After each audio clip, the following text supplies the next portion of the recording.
Alright, I'm back. As promised, we are going to go back into the book and do some of the green.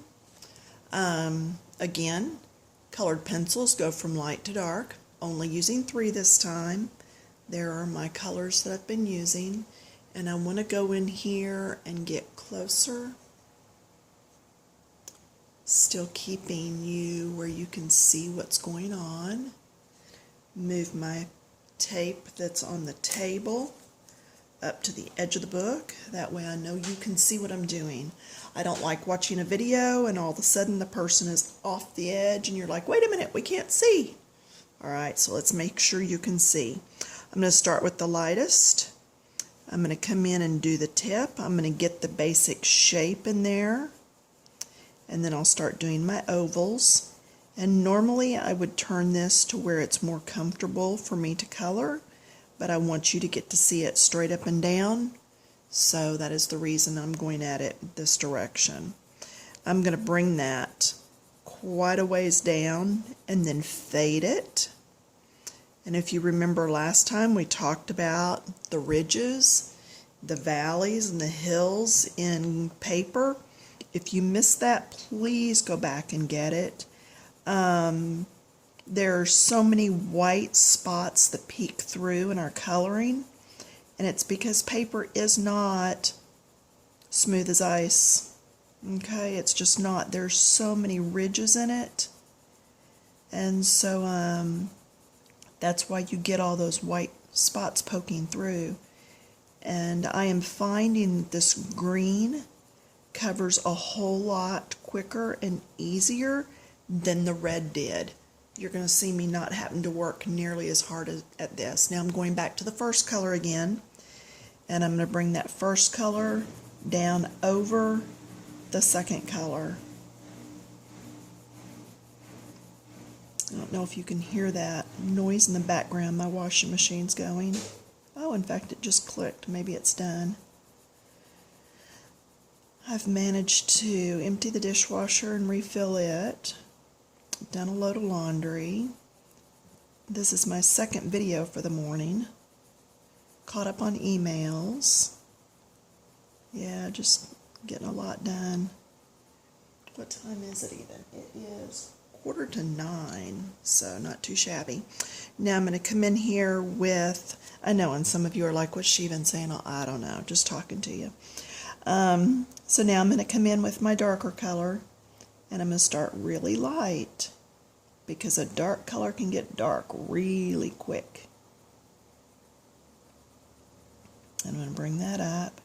Okay, this to me is already looking better than this. This one, I brought color 2 only to here, and then did color 3 up, and then had to come back over all of it to lighten it some, because it was just too dark. So on this one, I brought color 2 all the way down, just because this color is so dark. And because this comes up in a V, I kind of want my dark to come up in more of a V, so I'm going to bring that up just a little more.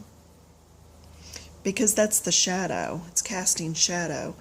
Put color 3 back in, grab color 2, because you always go one shade lighter, and come back in and do my circles and blend. Just really blend those colors together. And that's how you're going to get the deep, rich color to blend so well for you, is to always go a color lighter and to go over all of it. And I don't know if you can see the white peeking through there, but I can. So I'm going to put color 2 back in, grab color 1, and hopefully my hand's not disturbing the focus of the camera. Alright, so there's that then. And I should have my big fluffy brush over here to brush stuff off. Don't brush it with your hand like I just did. A lot of times you'll end up smearing things. Alright, I'm going to come in with color 2, because color 1 would be up here, color 2 would be this middle, color 1 would be down here. So I'm going to come in with 2, and get this in. Put color 2 back in, grab color 1.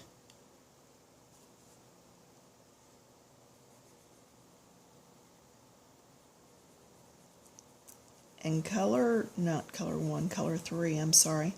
Color 3 actually went all the way up here this time because it is the shadow from this. This is on top of this. We need that shadow in there. Alright. Then I'm going to go back to color 2 because I want to blend them.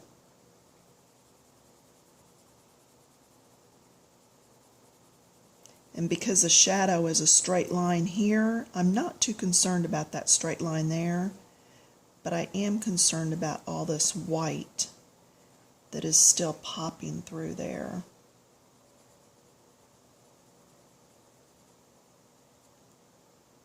Okay, that's not too bad now. And then I should go to color 1, come up here and do the tip. I can do that tip nice and bright, but then not here. I fade it and do it light there because I want to leave some of those valleys, going to number 2, where I can put this color in because this is going to be the shadow.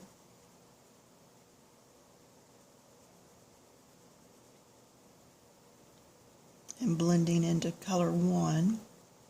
Now I'm even going to come in, 2 goes back, 3 comes out, and I'm going to do a little bit of this deep right here, just because there is a shadow there. So just a little bit right on that ridge, and then come back to 2 and blend with it so it's not just a stark line. Okay? Yeah. So I'm going to pause you for a minute and grab a couple things. Okay, and I'm back. I went and grabbed my battery-operated eraser that I got from Amazon. I've also found you can get these dirt cheap at your, if you have a local Asian market. We have Daiso, and it's a Japanese market that's like a Dollar Tree, and I can pick these up for like $1.50. You can also get them almost that cheap on AliExpress, and you can get the refills there. And then I picked up my big brush. You can get a big blush brush from Dollar Tree and use that to get things off. But I just want to come in here, and I've got a little bit of green. Go any closer? Yes. And I just want to show you how well this works. Sounds like a weed eater. Or an edger, but that just cleans that up. Now these are an oil base, not a wax base, and it still just cleaned that right off of there. So that's how you do leaves, and I've got quite a few leaves to go. Now on a poinsettia, let me talk about poinsettias for a second here, because I used to work in a grocery store where we put poinsettias out by the cases. Let me show you something here though. All the leaves on a poinsettia, when they come up, are in the green. I mean in the, yeah. These are all leaves. Do a search on it. They all come in and then they start changing colors. So if you've got a white poinsettia, it may not come in white at first, all right? So just watch. I could even make this green and this green. I could make this one green, some of these green. What I will do is probably make this one green because it sticks so far out. I will probably do this one red. I will do these in green. I will do this in green, this in green. The red will probably, I may put these 2 in red just to make the shape a little better. So if you've got this book, I'm going to take my lightest red so I don't screw anything up here. I'm going to do this one, this one. We know this is, and see how it's the lightest color, so I'm keeping it on the tip. And I do want to go ahead and do this one in the red also. And let's see what else. I want to really make it a full poinsettia. Do this one. I think I'm going to go ahead and do that red. My debacle here is this one. If I do that in red, what's the shape going to be? If I don't do it in red, it's going to be out of proportion. So I am going to do this one in red too. So anytime you're having a decision of what to do or not to do, go in and just put your lightest color on the tips. And that way you've thought through it. Even though the light won't be here, it'll be the medium. I'm still going to put the light there because I can go over it. Okay. Light or dark? I'm going to wait on that one and see what it looks like it needs when I get there. I will do all the others first. And like I said, this just takes the decision making out of the problem later. And I see this and I'm like, what's that? This is actually part of this. It's not an additional leaf. Okay, it's part of that. Now this right here, it's kind of weird looking. Sometimes I don't understand what they've drawn, but it's coming off this stem. So this is going to be green. All right, this is going to be a green leaf. And it will actually be this color that comes through here and has the dark on top. All right, so I hope this helps. Come join us over at Coloring Books Keep It Clean on Facebook. We would love to have you pop in, say hello, post some of the pictures you're doing, and do some of our challenges with us. Have a good one, and I will see you later.